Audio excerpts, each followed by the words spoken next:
This is the luxury world. Get inspired with us today and tomorrow. The recent shifts in the Rolex market have not signaled the bursting of a bubble, but rather a recalibration that has fundamentally altered the landscape of luxury watch valuation. Between 2020 and 2025, the luxury watch market underwent one of the most dynamic and volatile transformations in modern history. In this video brought to you by the Luxury World, we will explore what led to this dramatic market correction, analyze which models have been hit the hardest, and provide a clear, data-driven look at the new landscape for collectors and investors. The rules of the game have changed, and what you need to know now is more important than ever. Please subscribe to Luxury World for exclusive access to upcoming insights, curated content, and expert guidance to help elevate every step of your watch investment journey. During the early stages of this shift, the secondary market for Rolex watches experienced a meteoric rise. By March 2022, the average resale value had soared to over $17,000, reflecting an explosive 93% increase from pre-2020 levels. Yet, this exuberance was followed by a 31% market correction.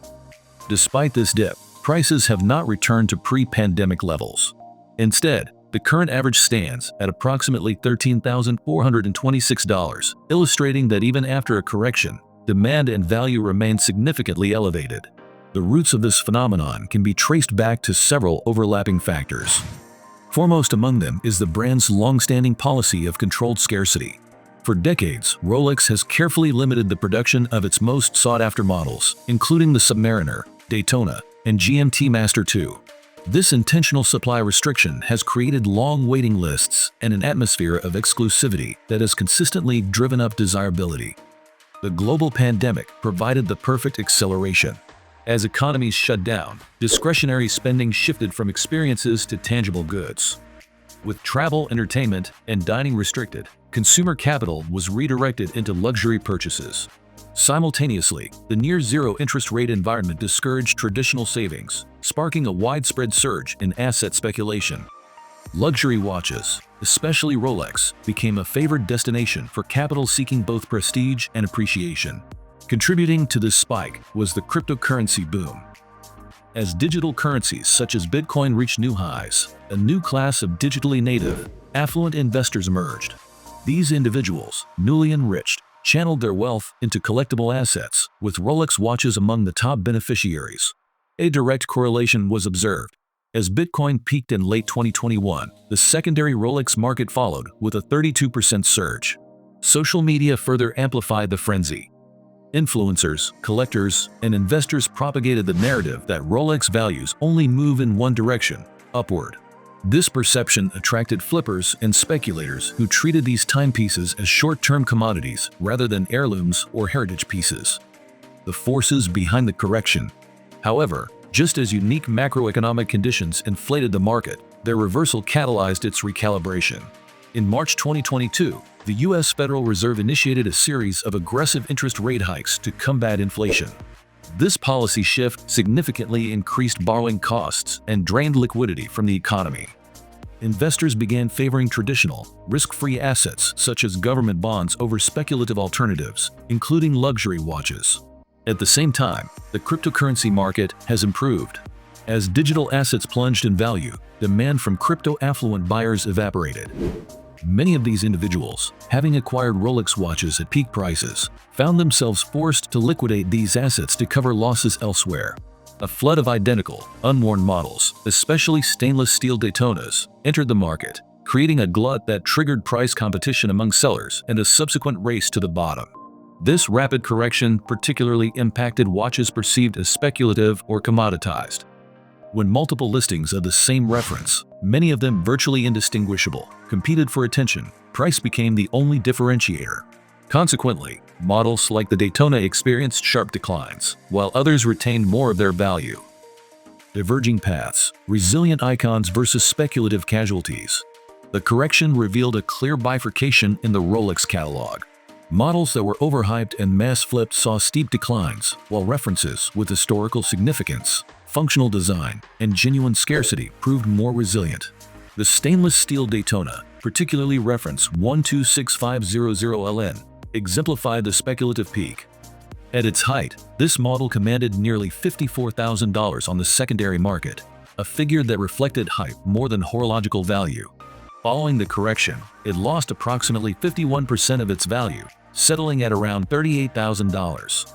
This dramatic drop underscored its status as a trophy watch, driven more by trend chasing than enduring collector interest. In contrast, the Submariner demonstrated exceptional stability. With a decline of only 8% from its peak, this model retained approximately 92% of its value even during the downturn. This resilience reaffirmed the Submariner's standing as a blue-chip timepiece, supported by decades of cultural relevance, tool watch functionality, and loyal collector demand. Even more impressive is the long-term performance of the GMT Master II. Over a 15-year period, this collection recorded a staggering 506% gain. With its dual time zone complication and iconic bezel variants like the Pepsi and Batman, the GMT Master II continues to capture the imagination of both collectors and global travelers. Its enduring appeal across market cycles positions it as one of the most strategically sound acquisitions in the Rolex lineup. Meanwhile, the Datejust, often overlooked for its ubiquity, proved to be a cornerstone of market stability. As the most frequently traded Rolex model by volume, it experienced only a modest 14% correction from its peak. This reinforces its role as a dependable luxury product rather than a speculative vehicle. Its timeless design and broad appeal help insulate it from the volatility observed in more hyped references. The first was a continuation of its gradual retail price adjustments. Annual increases ranging from 1% to 2% were applied to stainless steel sports models, while precious metal models saw more aggressive adjustments, with some rising as much as 14.1%. These increases help protect brand equity and profit margins while simultaneously lifting the baseline for pre-owned valuations. By setting a higher floor price, Rolex ensured that its watches remained perceived as appreciating assets. More transformative, however, was the introduction of the Certified Pre-Owned CPO program. Under this initiative, selected authorized dealers were granted the ability to sell authenticated, factory-certified pre-owned Rolex watches that are at least 3 years old. Each timepiece in this program is inspected, serviced, and sold with a 2-year international Rolex warranty. This move delivers significant advantages to consumers, offering peace of mind and quality assurance that the gray market cannot replicate.